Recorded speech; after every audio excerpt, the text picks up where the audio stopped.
The streets of New York were always bustling, but when night fell, the city took on a completely different persona.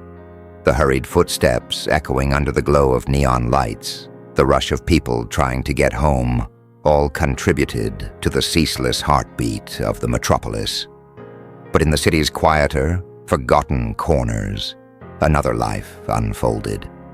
Rusty had been born on these streets, growing up with no family, no warm home, and no one to call his own. For him, every new day was another battle for survival. He scavenged through garbage for food, sought shelter from the rain, and stayed away from humans who either feared him or ignored him completely. Yet despite it all, he endured.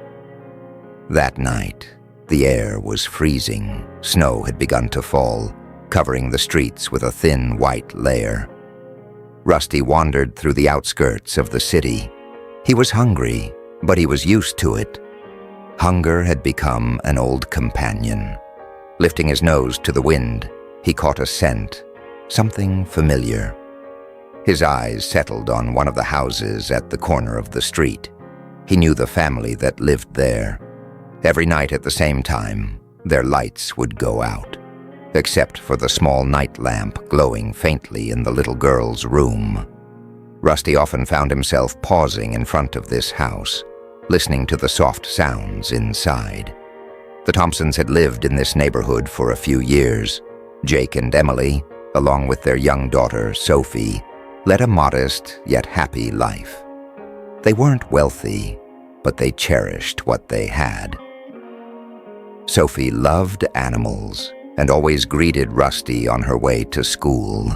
She would beg her parents to take him in, but Jake refused, believing that stray dogs were dangerous. What Jake didn't know was that Rusty had already become the family's silent guardian. At night, he lay in front of their house, watching over them. He was not just a stray dog anymore. He had found a purpose. That night, as Rusty stood in his usual spot, an unsettling feeling crept over him. The wind carried an unfamiliar scent, rust, sweat, and bad intentions. He lifted his nose higher, scanning his surroundings. In the shadows, he spotted two figures creeping toward the house. Burglars. They moved swiftly, their footsteps barely making a sound. One of them pulled a tool from his pocket and began working on the lock. Rusty tensed but remained silent. He knew how to wait. The door creaked open. The men slipped inside. For a brief moment, Rusty hesitated. This wasn't his home. He wasn't their dog. But something inside him urged him to act.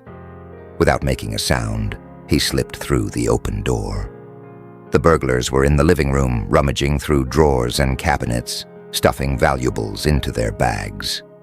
Upstairs, Sophie stirred in her bed. She woke up feeling thirsty and got out of bed to get some water.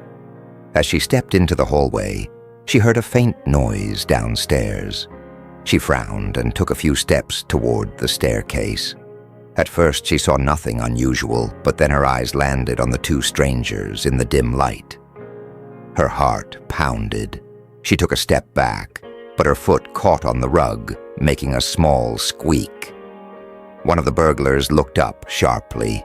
"Hey, we've got company," he whispered. Sophie's instincts took over, and she let out a terrified scream. And then Rusty attacked. He lunged from the darkness like a shadow of fury, sinking his teeth into the first man's leg. The burglar let out a howl of pain, stumbling backward. The second man reached for something, perhaps a weapon, but Rusty was faster. He growled viciously and leaped onto the intruder. Screams and the sound of struggle filled the house. Upstairs, Jake and Emily woke with a start. Jake grabbed the baseball bat he kept in the drawer and bolted toward the stairs. As he reached the living room, his breath caught at the sight before him.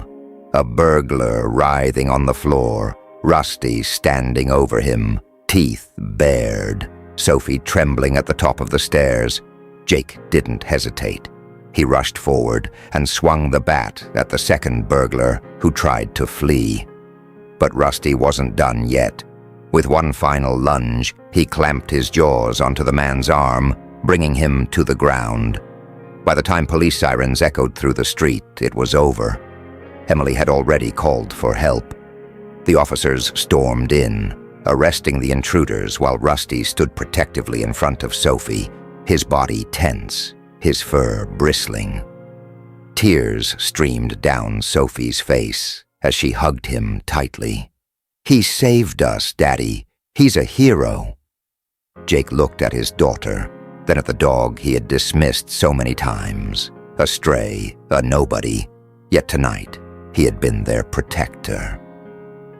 As the police led the burglars away, Jake and Emily exchanged a silent look. There was no more debate. Rusty wasn't going back outside. From that night on, Rusty was no longer a stray. He was part of the Thompson family. They took him to the vet, cleaned him up, and gave him his first real meal in a long time.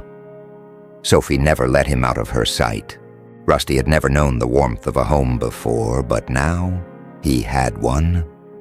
Yet even though he had a soft bed to sleep in, sometimes he would still stand by the door at night, gazing out into the street. Because deep inside, he was still a guardian, and he always would be.